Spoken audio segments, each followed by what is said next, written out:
Good morning, everyone. Welcome to Keeping You on Track in Life and Business with Coach Ha Tran. I'm your co-host, Sabrina Watson, here with Certified Life Coach Ha Tran. And I want to introduce you to Ha. Imagine being brought up in luxurious wealth, only to find yourself first in a refugee camp and then a penniless immigrant in a country halfway around the world. How would you cope? Ha shares her story of struggle and triumph with us while giving back through her message of hope.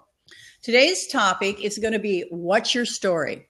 You're invited to share your story with us and ask your questions of Coach Ha Tran. And I just want to make sure that everybody knows that we will be here every Wednesday, 11:30 a.m. on Eastern Time every Wednesday.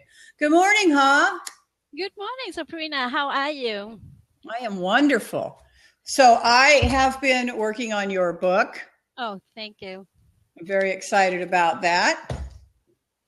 So let's talk about your story. Okay, my story. What do you want to know? What would you like to tell me about your story? First of all, I read your book, or I haven't read all of your book. I have read the first part of your book. And one of the things that jumped out at me straight away was your father's words. Keep living your life until you draw your last breath. Is that how you live life? Yes. Oh, I live my life to the fullest. And my father was and is my mentor, my guidance. You remember when I first came to this country in the 80s, and I remember the show, and they have a MacGyver, and they said, when something going on, and they would say, what MacGyver going to do? It's so funny because that's what I remember the first part of my life in America. And to me is when I facing any challenge, I will say to myself, what my father going to do? And I try my best to live my life according to my father's word, his philosophy, his principle.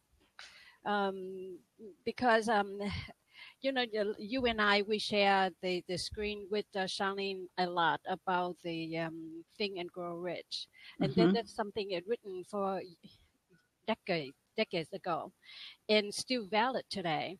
And what my father had said to me, again, that decades ago, and then it's so far, far distant from the Vietnam that you're talking about across the oceans to get here. And my father's message still very much valid to me. And like you mentioned, that when my father said is live life, with no regret. Let your vision guide you, and let your heart lead the way. Or you live your life until you take your last breath.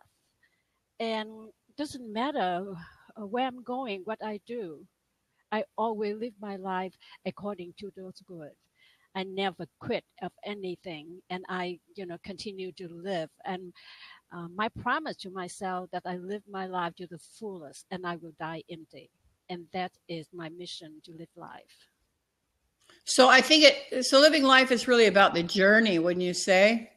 Oh, yes, more definitely. And then, some people afraid to live. Remember, you are worth it. You are worth fighting for. It's your life. Make it. I think that the late Dr. Robert Schuller, he said, you have one life to live. Why don't you make it sensational? And, our show is, we pretty much based on that. It is your life. Let's live it. Live to the fullest. So Sean, we've got Sean that just joined us. Hey, Sean, we're so excited that you made it. Hi, Sean. And feel free to join us in the hot seat, because today our topic is, what's your story? So we're talking about keeping you on track in life and business with our certified life coach, Ha Tran. And we want to hear everybody's story. We want to hear your story. We're going to talk about our stories. Who are you? Where have you been? Where are you going? Yes. And then if you need some help and you allow us, we would love to help you and to walk with you, in your journey. Yes, because that is our honor.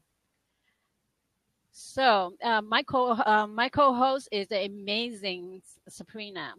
And I just cannot share with you because most of you already know her. She is an amazing person, and for me such a privilege to be a partner with her on this journey. And our purpose is to help you. We don't have all the answer, but again, we just let put our head together. We're beginning to ask the question and find a way. And I've been reading her book. She sent me her book, Empowered for Hope, Empowered by Hope. So, you should be jealous of my hog. So we have the open, and we invite any one who would like to share your life story with us, and what can we do for you? And we got a hot seat open, Sean. Come join us.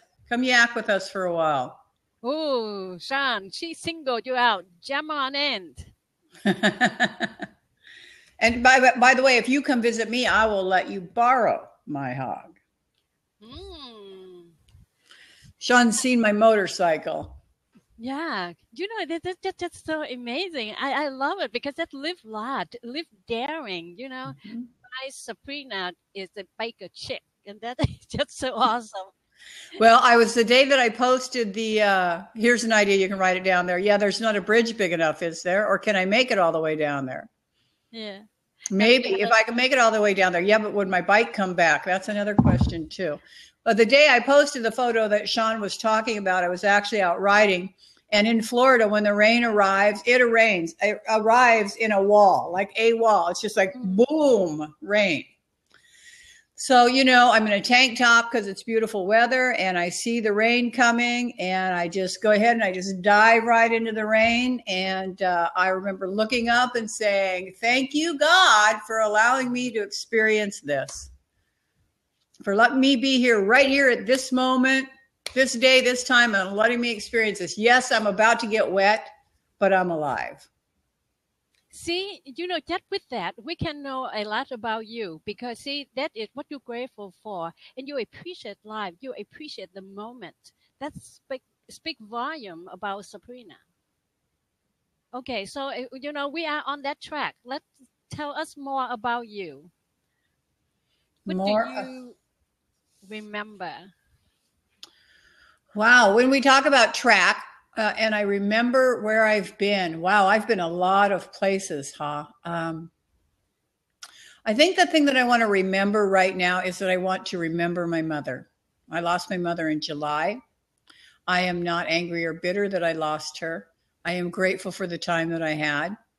And I keep a picture of her near my desk. And every day I think of a memory of her. And I thank God that I had the time with her that I did. I'm sorry for your loss, Sabrina. I too, but I lost my mother at the age very young, I think 8. And having mothers, if your mother's still alive, or any one of you, you still have the luxury of have somebody worry about you and care about you, because it doesn't matter how successful you are, how old you are. The fact that you still her son or her daughter, and then that's the luxury that I and you don't have, to have the mother that worry about us. Yeah, and my mother did worry about me right up until the time she died. She still was don't do this, don't do that, do this, do that. She was still doing that. Mm-hmm. I was like, I'm 56 years old. I can handle this. Mm-hmm. I don't think she thought I could, though. So I'm a little bit curious about your story. And when you left Vietnam, why did your dad not come? But you know that we left Vietnam that after the Vietnam War over, the communists took over. And a lot of people risked their life and made the escape at that time then. But for us, we get into the concentration camp, and then a lot of planning, a lot of calculations, in order for the trip to realize. And I said the trip is like almost like a luxury one, but no, that's the flee, the escape. And the planning is I believe that my father had planned it right after April 30th of 1975, but then the time didn't come until August of 1978. And now my father, I was the only child. And my father thought to himself that if we both escape together and if something should happen, he cannot do anything. However, if I go first and if something happened to me or I get the capture, my father will be able to run or to do something and to free me. Mm-hmm. And so this is a master plan. Let me go first and then he will stay back. And, when I left, 10 years later, I returned home and with tears rolling down my cheek, and I asking my father, I'm waiting for you. Why did you come?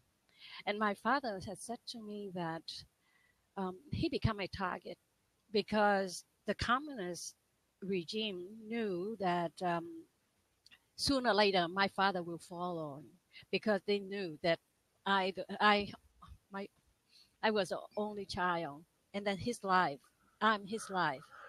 So they start Mm-hmm. to really keep an eye on him closely, at him. And he said to me, if he made the escape, and if the communist regime single him out to follow him and to want to then other people um, will get caught by associations. Let's say my father decided to get on another boat, and then because they try to capture him, other people will get involved. And he said, with good conscience, he cannot do that. Mm. And so, how many years ago was that? I left Vietnam August 28, 1978, and at now, um, almost 40 years. Almost 40 years. But when we escaped, a lot of refugees on the news right now. I thought that I can talk about that because it is such an old wound. But with all the thing going on out there, the wound just like start to reopen. It's just like so refreshed to Mm-hmm. me. Um,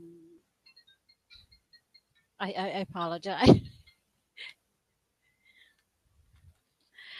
It's so refreshed to me right now. Yeah, 40 years. Came to this country. Um, So, in stayed all of those 40 years, he never decided to follow you. No, and my father, he recently just passing at the age of 99. And at the time that I did my father eulogy, and I will tell you, I'm my father's daughter. He gave me such a pride and such a empower, because the way he lived. And when my father passing, and you hear the people come and they're talking about my father, make me feel larger than life. And I stood up and I um, did the eulogy to my father, and I remember my first word and my sentence, and I said, I am unstoppable because the fact that I'm my father's daughter. The truth is, am I unstoppable? No, but I won't let anything stop me because I will not let my father's sacrifice go in vain. And for our show, for our segment today, we're talking about keep you on track in life and in business. Now, I qualify to do that because I'm a certified business and life coach, and also I live life. I go to from the stormy sea to the turbulence of in the air and to the airport. And they came to this country, stranded in the O'Hare airport, didn't speak any English, have no money, no connections.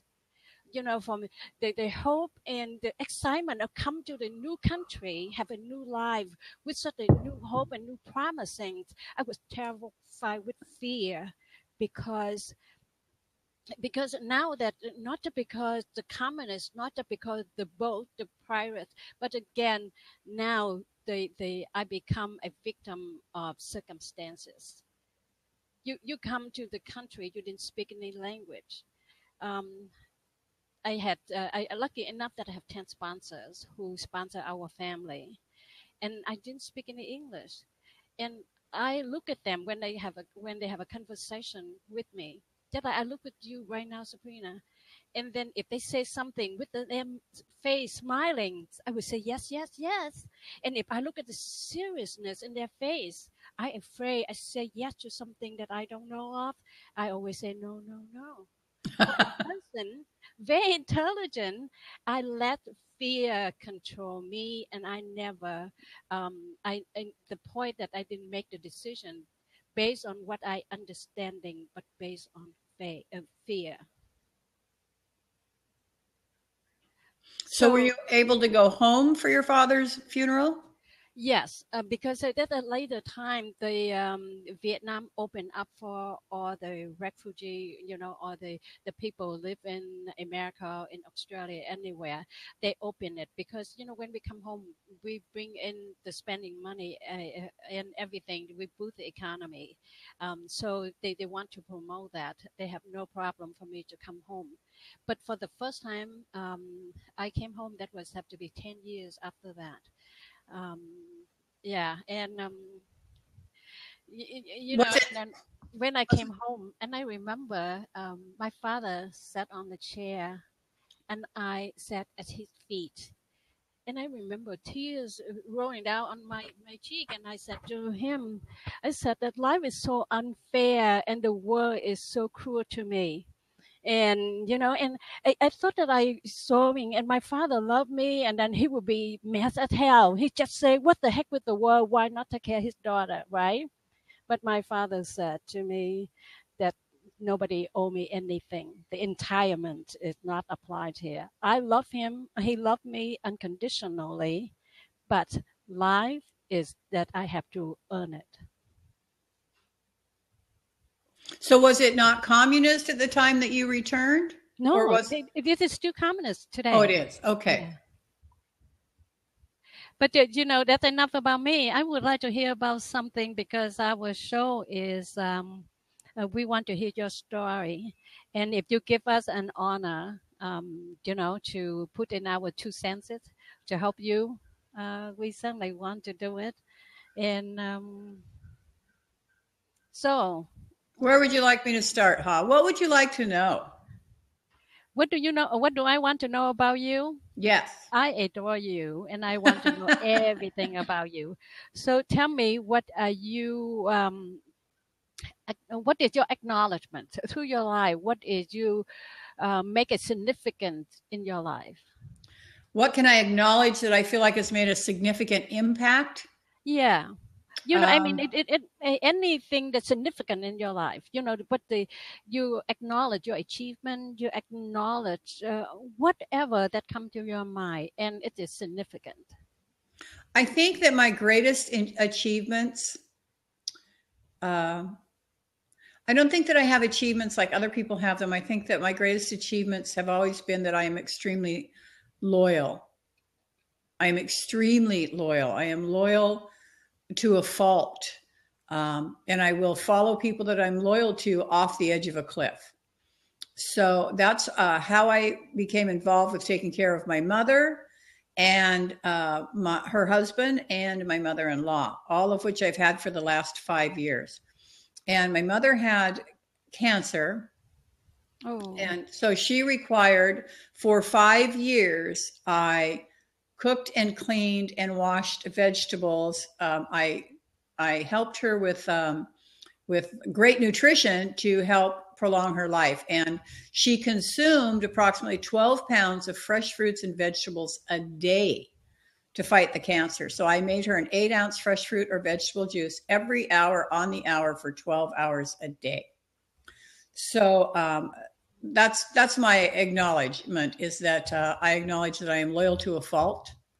So I have given up 5 years of my life for those people to be loyal. Now, I lost my mother in July, And by virtue of that, I lost her husband. He went to live with one of his children, but I still have my mother-in-law who lives with me today, and I still care for her as well.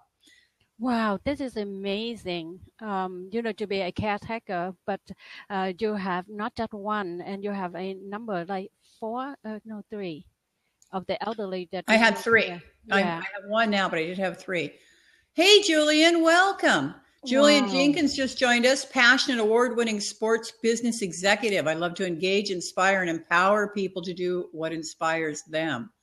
So come, we've got an open seat. We would love to hear how you engage, inspire, and empower people.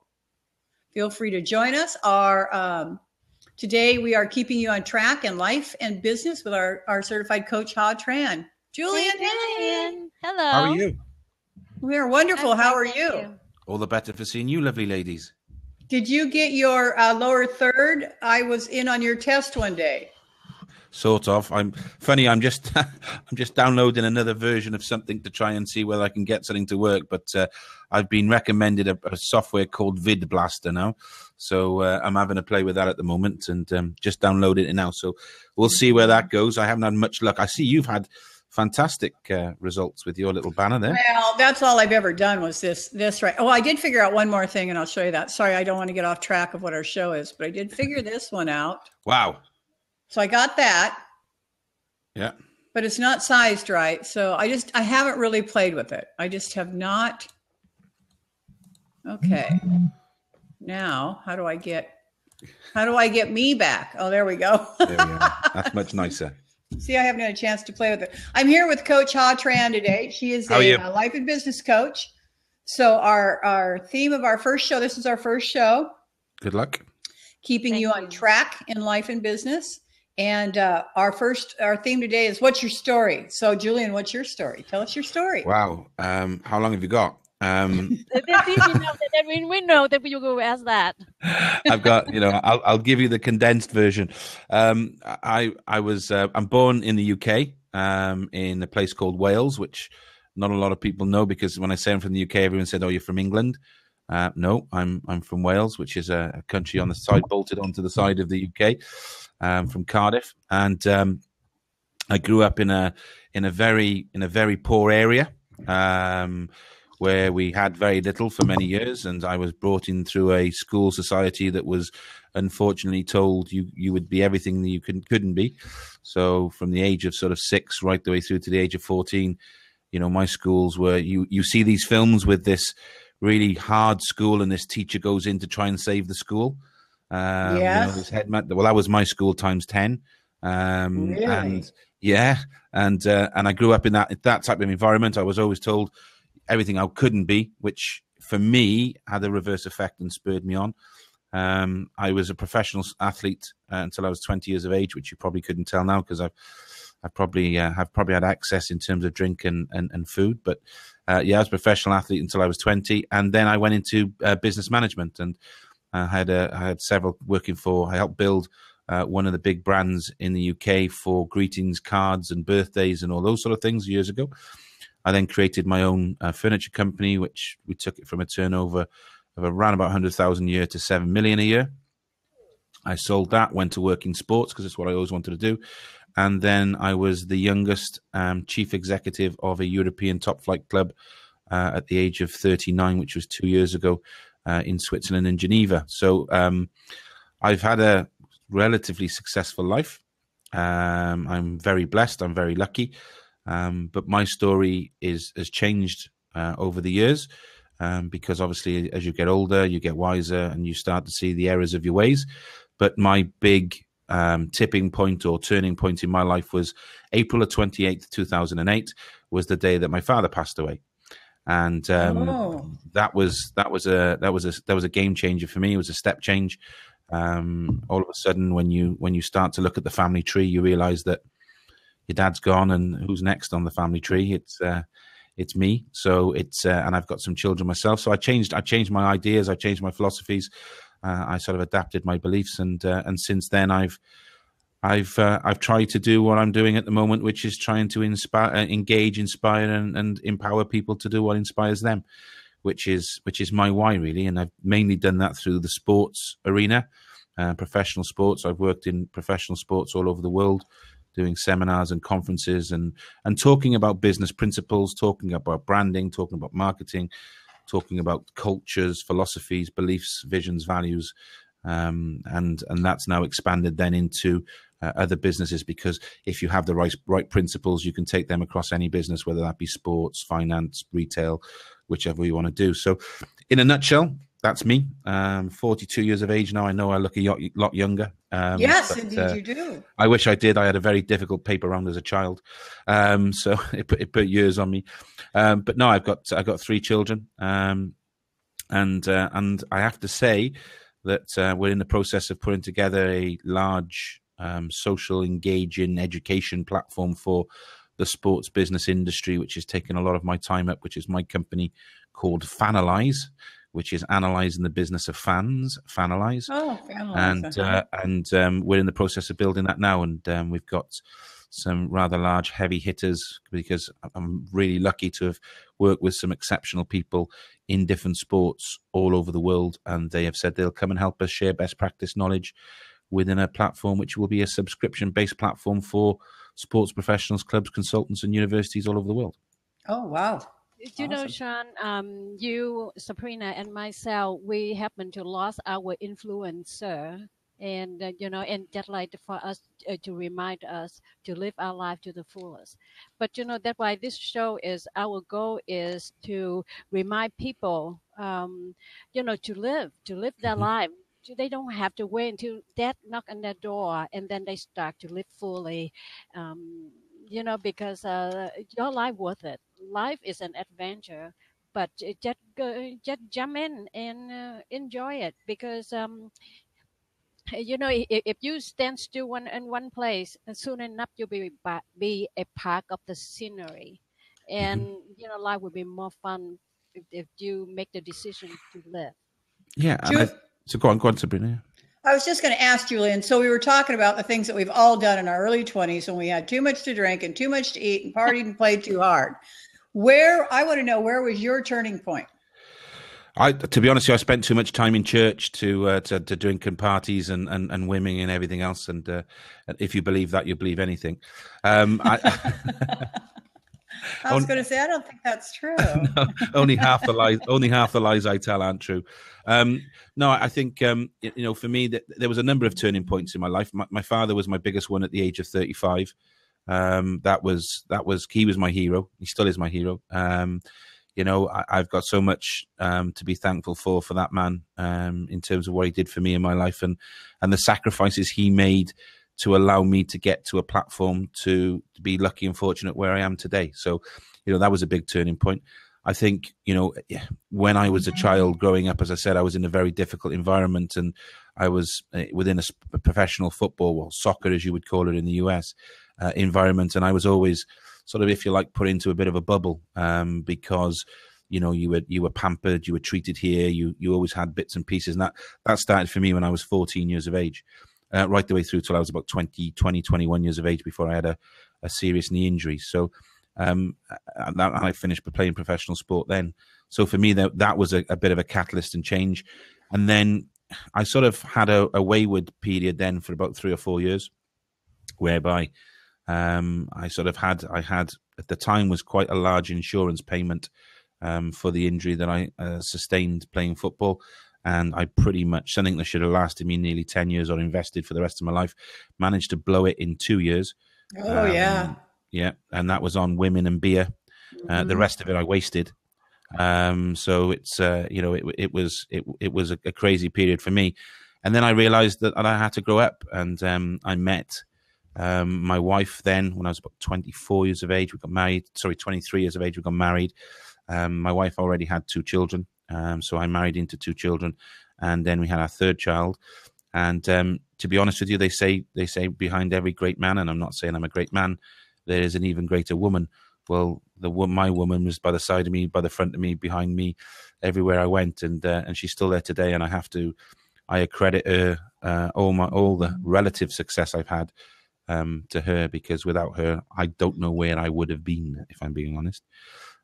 So she was my turning point in the 20s. I think that for most of us, I think that's a turning point, is a spouse of some kind.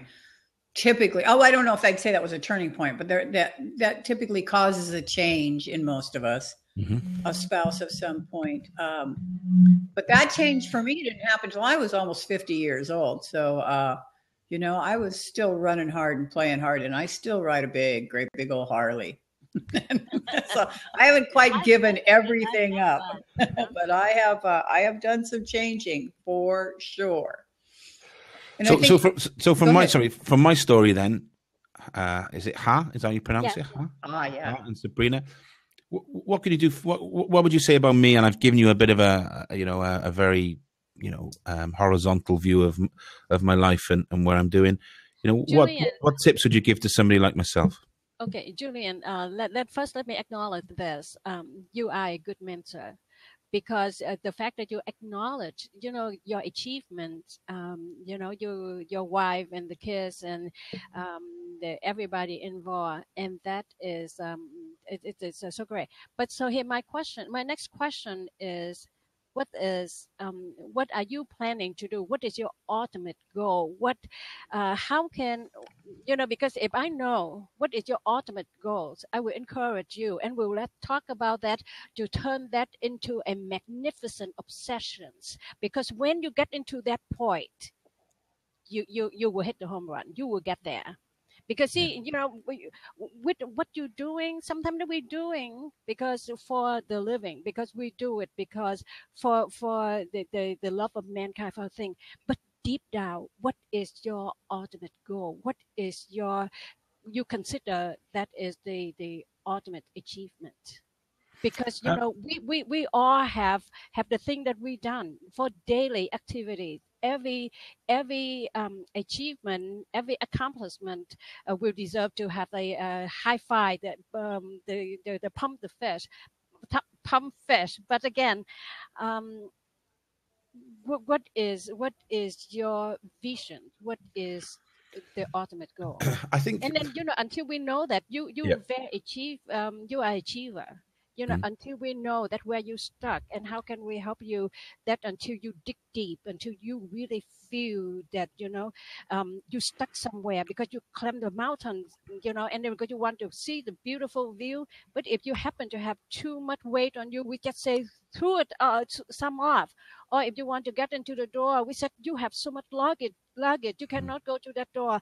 Then you start to put out a few things. Because see, important for you to get to where you are, because you do a few things right, but you also do not do a few things right. Yeah. No, I think, again, for me, my ambitions really is the business I'm currently we're working on to set up. When we've just opened our offices in the UK today. We opened our offices in Australia, our sales offices, 3 weeks ago. So things are moving nicely in that front. If it's weird, really, I've got two things that I want to do in my life. First of all, I'm the proudest day of my life will be walking my daughter down the aisle. So I'm looking forward to doing that. That's one of the biggest things that I'm looking forward to doing. And secondly, I'd like to leave some legacy. Okay. And what I mean by that is that the area that I originally came from, I do a lot of work with the local soccer team, because obviously I played for the soccer team from the local area before I went professional. So I built a reputation and a name for myself within that area. So as soon as I came back from Geneva, where I was working for 12 months in June, and previous to that, I put a lot of work back into that soccer team. What I'd like to do for me, if I can do it, and look, I'm lucky that financially, I'm okay. I don't drive around in a Ferrari. I don't have, all these different bits and pieces, but financially, I'm not. I'm blessed in some ways, and I'd like to leave something that the children from the area that I came from can use and help themselves to try and get onto a platform and have the tools that I never had. So I'm looking at creating a soccer academy with some great facilities, with interactive classrooms, with learning through football. and doing all of those sort of things. So for me, my business, is part and parcel, and I think we're on top of that. But the overall objection for me is, one, to walk my daughter down the aisle, and secondly is to create something very special for the children of the area that I came from. Wow, those are some nice goals. How old is your daughter? She's 19, so she's only just got a boyfriend. I don't want to marry her off yet, so I'm hoping that she's just started university yesterday, so she's out and about. But that's one of the big things for me. But I think going forward, and when you look at certain things, is that when as you mature, or you get older, or whichever way you want to pronounce it, your values change a little bit, and you get a little bit sentimental. And for me, I'd like to leave legacy, and if I'm lucky and the business takes off, and I'm fortunate to bring some, to be successful financially on that front, I'm looking to try and put it all back, because ultimately they don't put your bank balance on your gravestone. So no, they do not. No, and that's what it's all about. They build statues of people who have done wonderful things, not the richest man in the world. So, for me, that's what we want to do. And a good friend of mine's just joined the chat, Hugh Connect. He does some amazing stuff, and it'd be great to get him in one of the seats. I have to go in about 10 minutes, but he would be great to get him in one of the seats, because this gentleman's a very much the same philosophy as myself. And my mantra, if you like, is simple. It's amazing what you can achieve when you don't care who gets the credit. And that's where I am at the moment, and that's what we're looking to do in terms of a legacy project within my local community.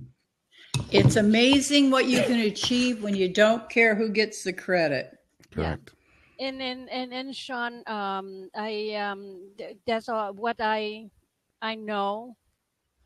I don't know what I don't know. I know what you just told us, and I would say that. First of all, I want to congratulate you, because you are on the right track.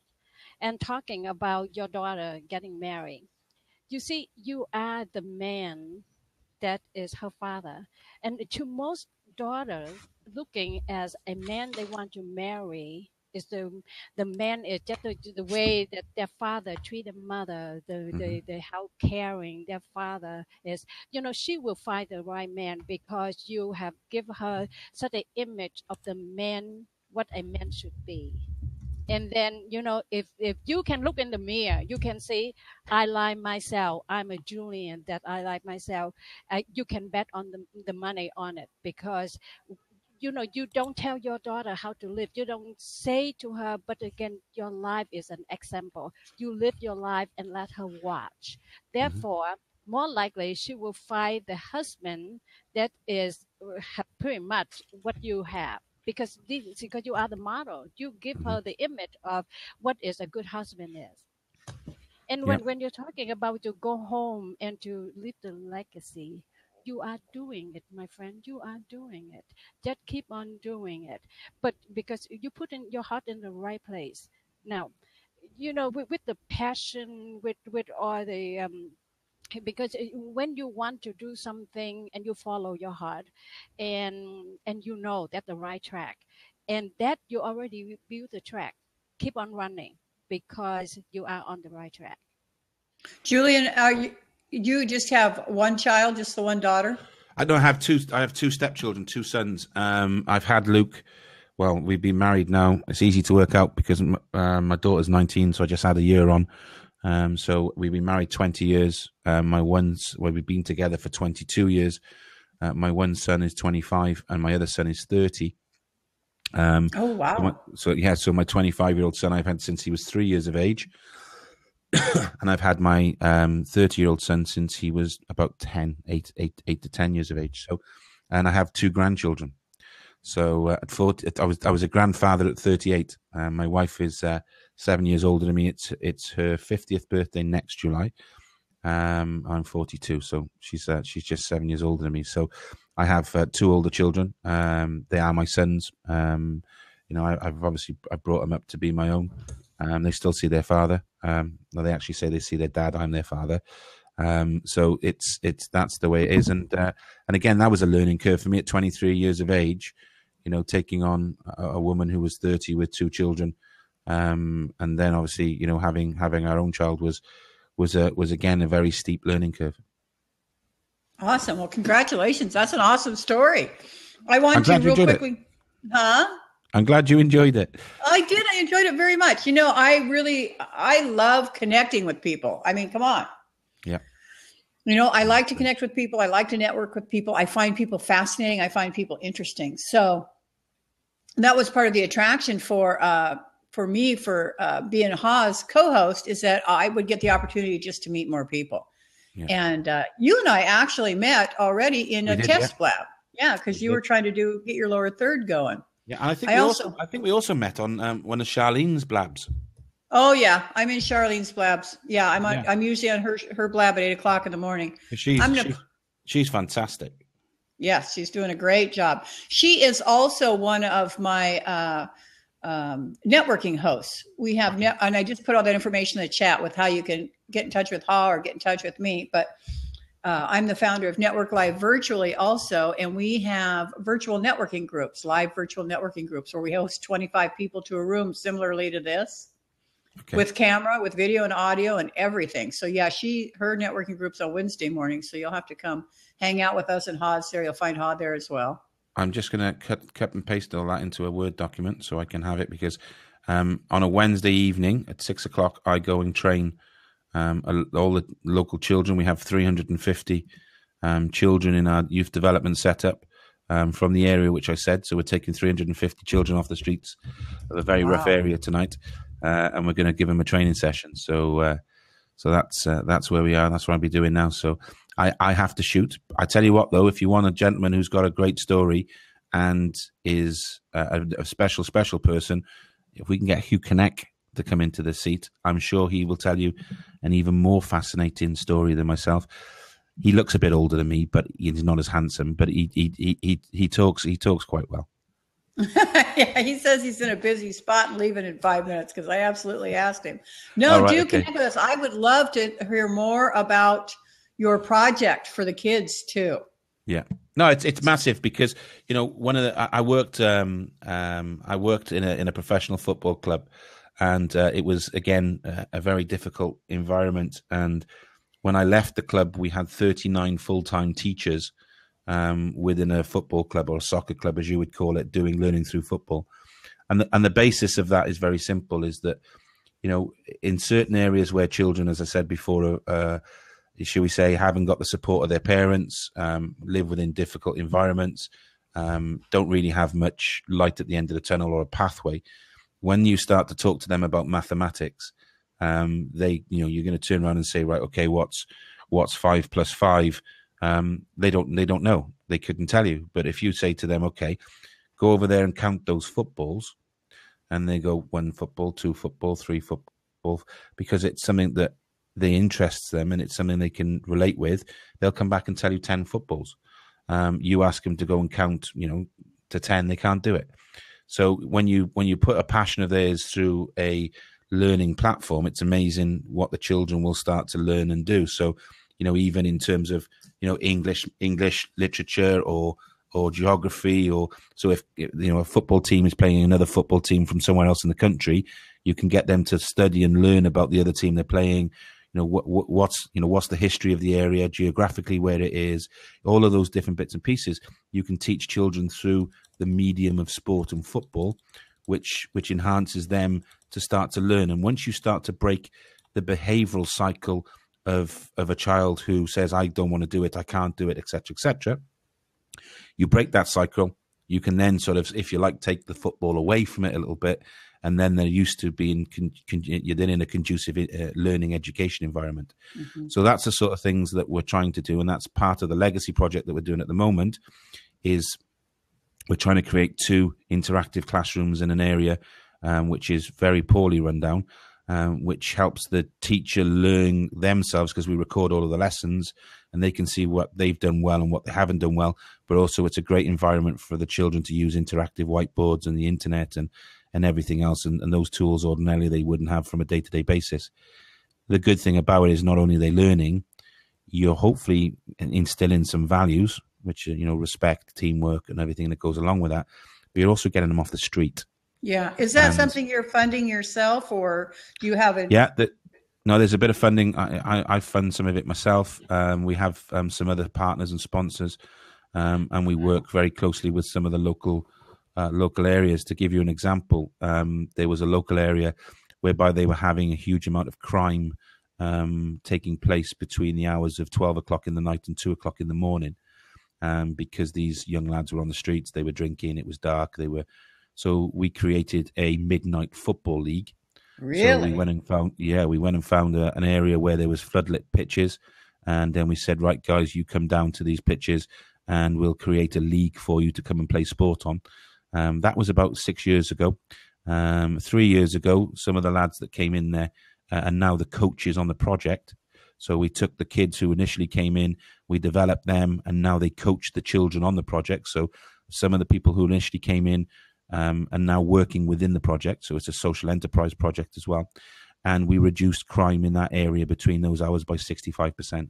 So is that still running today, that midnight football league? Still running today. Wow. Yeah, still running today. Very fascinating. So, Julian, if one question you have for us, or there's something that we can help you with? Yeah. How can we help with that? Do you know what? I think you have helped by just me being able to vent my spleen. And I think that, when you forget some of these things that you've done and where you are and what your story is. And it sort of just woke me up a little bit. Feels good just to tell your story, doesn't it? Yeah, doesn't it? Yeah, because, we're animals really, like myself. And, I never liked Periscope. And the reason I didn't like Periscope and Meerkat, because it's not about me. And I hate the thought of people coming to see me. The great thing about Blab is generally there's 4 squares and you can either hide or it's not just about you. So it's a little bit easier to sort of blend into the background, albeit I'm quite a large than life character who's very passionate about what I do. So I generally might as well be on Blab, Meerkat or Periscope, because I'm the one who's always talking. But it is a great thing, and I'd like to thank you because you've given me a little spring in my step. So I'm going to have to go upstairs now and put my shorts on and get onto the training pitch and hopefully help some kids to do it. And I think that what you said, Hal, in terms of your bits of advice you gave me, and especially in terms of my daughter, they're things that you realize but you forgot. Yeah. So it's a case of that you remember. That way. Let me memory. talking about Sabrina for just a moment. When I extend the invitation to ask her to be my partner, and then we are talking, and what she said, track, and I said, what track? And then she started to articulate to me what track is, and then Sabrina is, what is she? She is doing not just of her job, but of who she is. That is Sabrina, and she just come up with something like that. And we just like the two hand that we just click, and just like the two finger, two hand interlock. Yeah, together. And and I think that I'm very lucky. And for you, sir, I need to. I say with such a great respect. That is, your heart in the right place. You're on the right track, and keep on going. And always remember what you're running toward, because what is there, because you have to look into it, what the benefit of your effort, because if you can see the benefit, you can see change life, and that is you will leave the legacy. And the legacy is it not so much about for you to articulate or you tell people that the legacy I want to live. That is the goal, that is your mission, but let people look into it and just say, wow, Julian have left us that, and that is his legacy. Because people talk about your legacy is much more powerful than you articulate your legacy to somebody. Yes. You do what you do because of who you are. I want to leave a legacy. Sabrina, I'm sure you will. But I really strongly recommend that you should join the network virtually, because that is how you reach, get in touch with the world. And, the world that build slowly but gradually, and that will become a monument part of the networking, because people come in at the great effort, to come together and to do the great thing. Well, we have people from all over the world, Julian, so you never know who you might meet there. It's amazing. No, exactly. Yeah, and ladies, thank you. Then I I've really want got to remind people that I'm a navigational coach.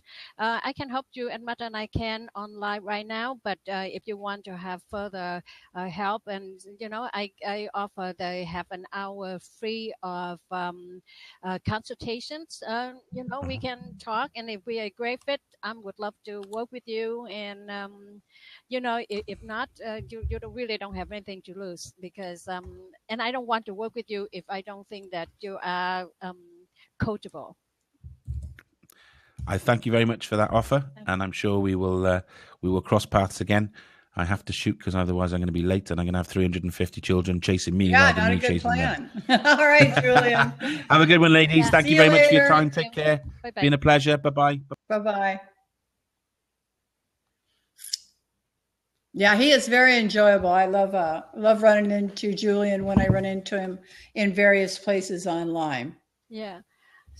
So now you cannot get off the hook that easy. Okay, now you go through about what you're grateful for, what you're remembering, what is your acknowledgement, through all your life journey, and now connect. Talk to us about that. Okay, what am I grateful for? I am grateful. Yeah, you're grateful for the life that you have, the motorcycle, and then the sweet husband, and the opportunity to care for your mom and your stepfather and your mother-in-law. I think that is it's phenomenal. Yes, I am grateful for all those things. And we talk about keeping you on track. We talk about giving thanks and being grateful and remembering where we've been and recognizing where we're going. Yes. Oh, it's important. It's huge. Yes. Mm-hmm. Acknowledge where we've been and acknowledge where we're going. I like that. Yeah. And connecting. Like to invite somebody to hop on in the seat, because we love to chat with you, and please come on in. Go ahead, please. Yep, absolutely. So keeping you on track in life and business with Coach Ha Tran. I do also want to point out that her book, Empowered by Hope, is available on Amazon.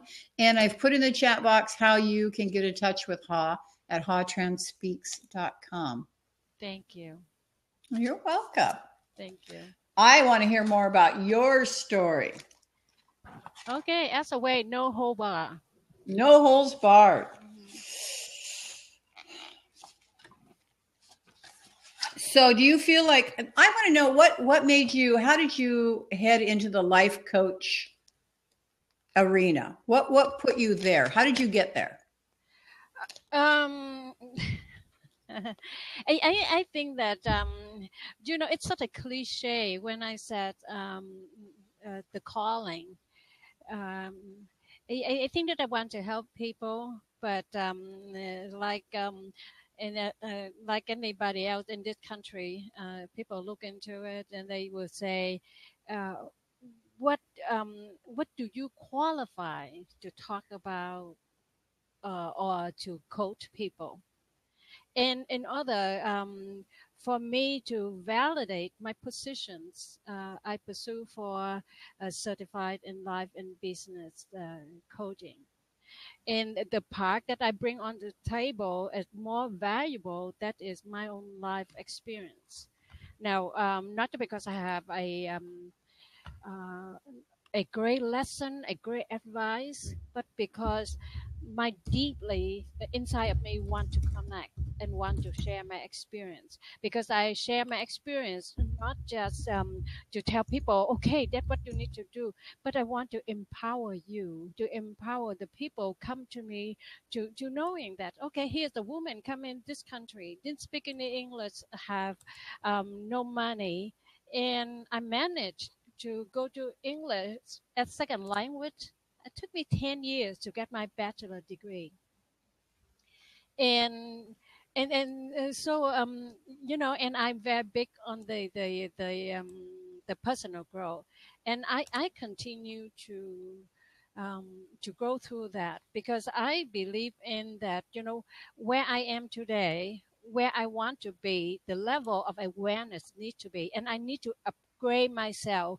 And very often I have to upgrade myself, gradually, slowly, from how 1.0 to 2.0 or 2.1, and the higher I want to go, again, when I mentioned to Julian earlier, that like I climbed to the high mountain, and when you climb into the mountain, then the slope gets steeper, and some more challenges. The goal might be slowly, but I make a commitment. I invested in myself. I'm big in the personal growth, and my personal growth is not tremendous Joan. He said that 5 years from now you will be exactly the person you are, except the books you read and the people you meet. And I go to school, anything available to me, I will go to I will learn, and I make friends. I learn from my friends. I look at them. Sometimes there's something I want to do and something I want not to do. To me, life is a learning progress. And Absolutely. that is unique about me, that I can bring my life experience into my coaching. And and again, that's not something superior about that, but because that's a true life. Because have you ever imagined yourself stranded in a strange place? Have you ever make arrangement to meet someone and you don't know exactly who they look like, and the place that you want to meet, and because you didn't speak their language, and you cannot even go to ask for help and to see if somebody waiting for you. Hi, Dana. I just want to say hi to Dana. Dana, we've got a seat open. Come on, hop on in, and let's just talk about enjoying life and our fun. You said Dana's not here. There he is. Hello. Hi, Dana. How are you? Hear me? Hi, Dana. Hi. Hello. How are you? Come on in. What's happening in your world? Today, we are keeping you on track in life and business with Coach Ha Tran, and our focus today is what's your story? So what's your story? No, I know that you don't have they were, a few days to hear the whole story, but we want to give you some indication. What do we want to know about your life according to track? That is what you remember, what are you grateful for, and what you remember, what is your acknowledgement, and what is your connection? Because we want to connect all the dots. And if you need some help and you allow us to come in, we certainly will try our best to give you some of our objective advice or opinion.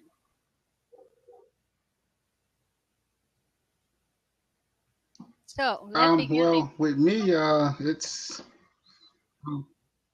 I'm into MLM. I have a couple of systems online. My focus is generating leads. That's what I do. Awesome. Right now, I'm just working on the structure of everything. Mm-hmm. Trying to what get about everything your structured where it needs to be. Yeah. What about you personally? What about your structure? How are you in your world? What about me personally? Yeah. Me personally, yeah. I'm digging myself out of a little. What makes you smile every day, Dana? Huh? What makes you smile? Ooh, nice. What makes me smile? Oh, well, okay. Life. I mean, waking up every day, being thankful, grateful for everything I have. No, my thing is never be down for the stuff that you're going through, because the stuff that you're going through is going to help you get to where you're going. Absolutely. that one thing that you might be going through, that, relationships or whatever, just understand that that's going to catapult you to your future, whatever you got going on. So Right. my thing is to always be thankful for those, even the stuff that's not going as you think it should be going. Then be thankful for it, because you know that that's going to help you in your future as far as where you want to be. And you never know what direction those things are going to take you, right? Right. So you need to be thankful for it, because they all matter. They're all in place for a reason. Exactly. Just like we are in place for a reason. We met you for a reason. I don't know what that reason is right now today, but we met you for a reason. Would you agree? I believe in that as well. Yes, totally agree with that. It's something that I think people are missing, and I think that they really have to. I always think about these movies and shows that we used to have back in the day. You always saw like the boss that was really upset and angry and mad. I always think back to like those old movies like Beverly Hills Cop. You had like the grumpy boss. Yep. Why you have to be grumpy for? You're in a position of power. One, number two, you should be happy that you have people that can do the job for you. I just never thought that was a very good way to be, especially when you're on that type of a job, and even in life. You're right on that, because let me tell you, if somebody who nasty to you, or who not good to you, or something like that, that's not all about you. It is about them. Because if somebody behave like that, and somebody that nasty, because in somewhere somehow in them, they don't have peace in themselves, and they don't have something just like you to smile for. Because when people treating you badly, that's nothing to do with you. And then don't beat yourself up, people. I need to mention that, because people do it for their reasons. Sabrina, let me share with you a little bit more in Dana to a story. When I got on the boat to to escape Vietnam, and people just pushed me until I sat on the bottom of the boat, and next to the engine hole. And at one point, I was so angry. I said, the people are just like a herd of animal, tremble on me and everything. And when I look at the picture recently, people don't do it. They don't intentionally do it to me. They just run for their life, and I happen to be in their way. Always remember that. People don't get up in the morning, just say, I'm not get up in the morning, let me tremble on Dana. No, because you happen to be on their way. They need to go somewhere, they need to do something, and you happen to be in their way. Never, never, never blame yourself, for people action. Miss Ha, I want to interrupt you just a moment, because our hour for the recorded part of the show is up. Don't go anywhere, Dana, because I definitely want to talk to you. But I want to go ahead and give a little short spiel, and then let Ha turn off our recording. Okay, so great. But, before we stop the recording for this segment, to you and the people what they replayed at the later time, I just want to remind you that it is your life. You are worth fighting for. Live your life with intention. Live your life with no regret. Let your vision guide you, and let your heart lead the way. Thank you. Thank you, Ha. I'm also going to put some information in the chat